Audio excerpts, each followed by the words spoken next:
Your company might have multiple domain names that it uses for different purposes. For example, contoso.com and contoso.net.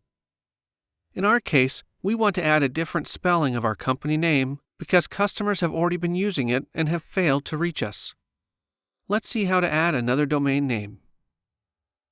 From the Microsoft 365 Admin Center, choose Setup. Then, under Get Your Custom Domain Set Up, select View. Choose Manage.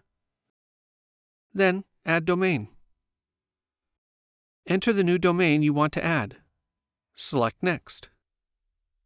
Because our domain is registered at GoDaddy, we can sign in from here. Choose Sign in at GoDaddy and select Next. If prompted, sign into your registrar, then choose Authorize. Choose Add the DNS records for me, then Next. We'll choose Exchange and deselect Skype and Mobile since we already have a domain for those services and we just want to use this domain for email. Select Next. Authorize. Next.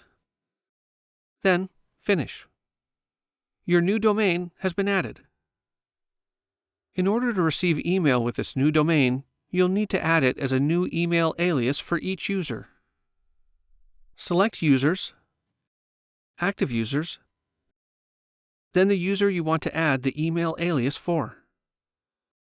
Choose Manage Email Aliases, then add an alias. Enter the username, use the drop-down to choose your new domain,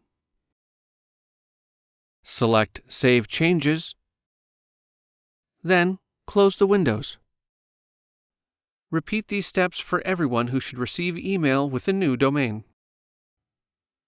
Emails to the new alias will now be redirected to the user's primary email account.